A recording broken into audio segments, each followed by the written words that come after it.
Good morning, everyone. Let me begin with a simple question. Have you ever have been told you're too old to watch cartoons? Maybe it came from parents, a teacher, a friend, or maybe you told it to yourself.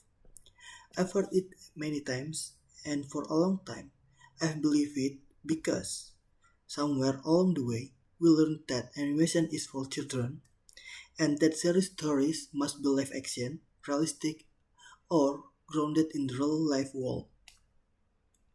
But today, I want to challenge that assumption because anime is not just a cartoons.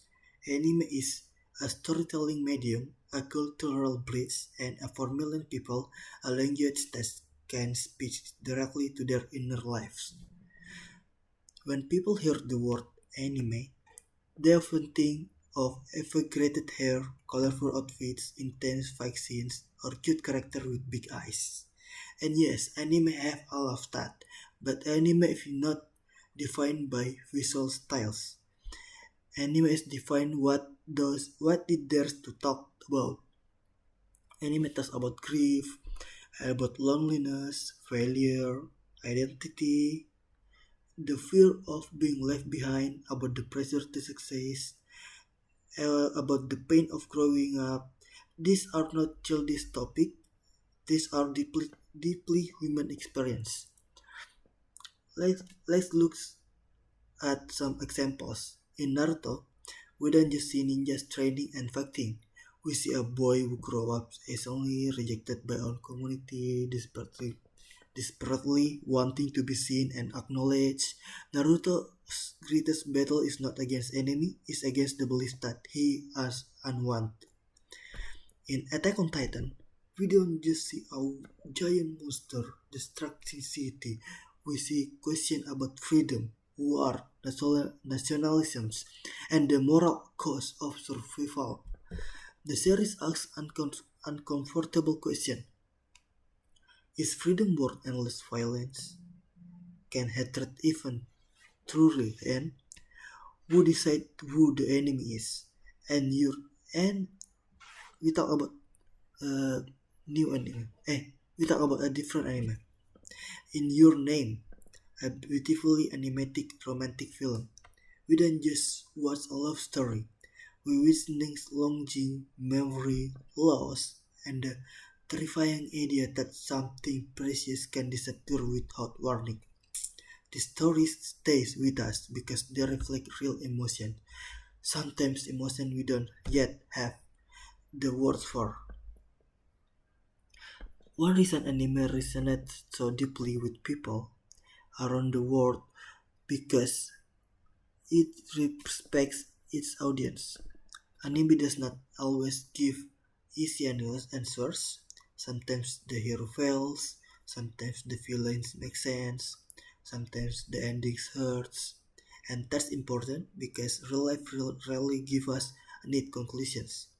In many stories, especially those made for mass consumption, morality and simplified into good versus evil, but anime often leaves the gray areas. Character makes mistakes, they doubt themselves, regret their choice, they change. Anime allow character and its viewers to be imperfect, and the world can constantly demand perfection. That honestly feels refreshing.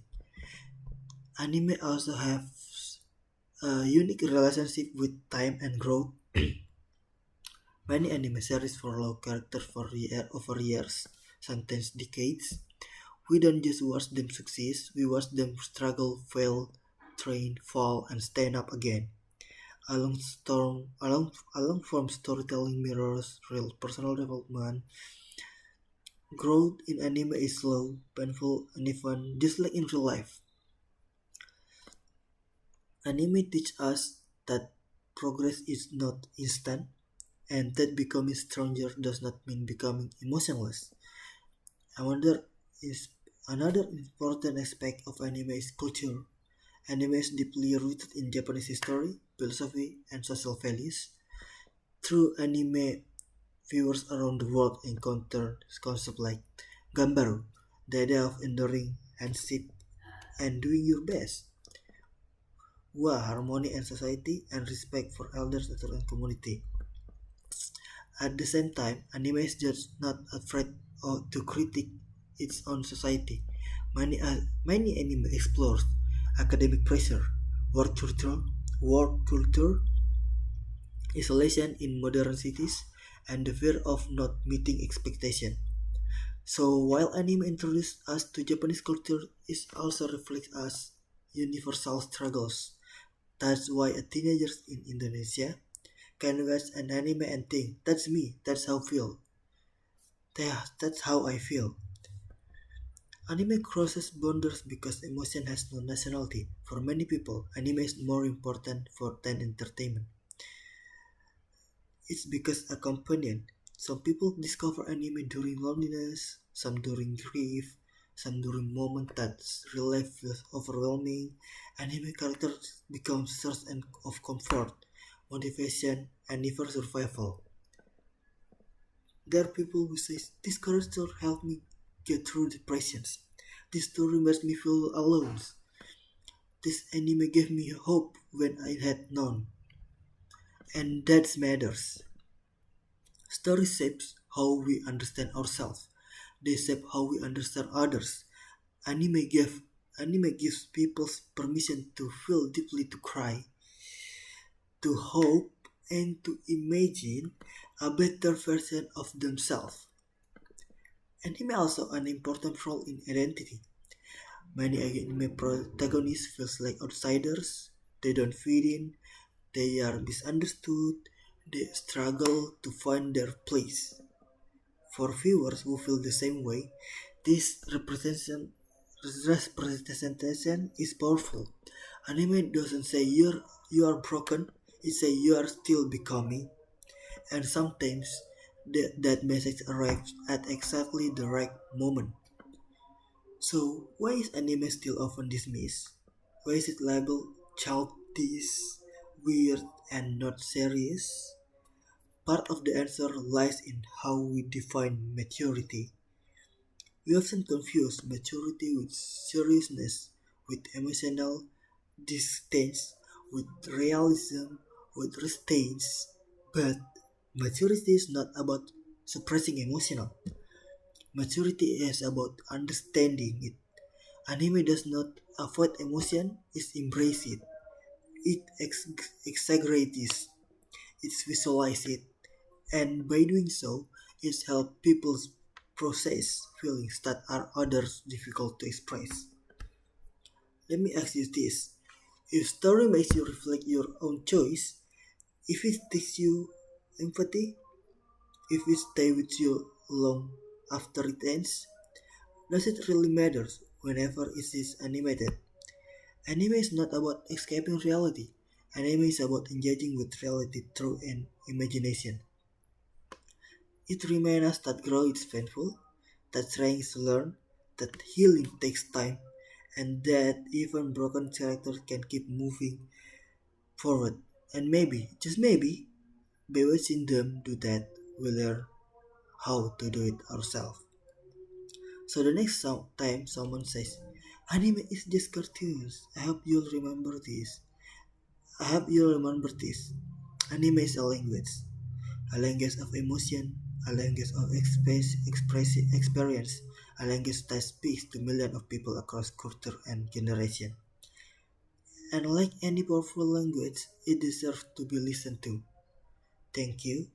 My name is Muhammad Rijar from Class A.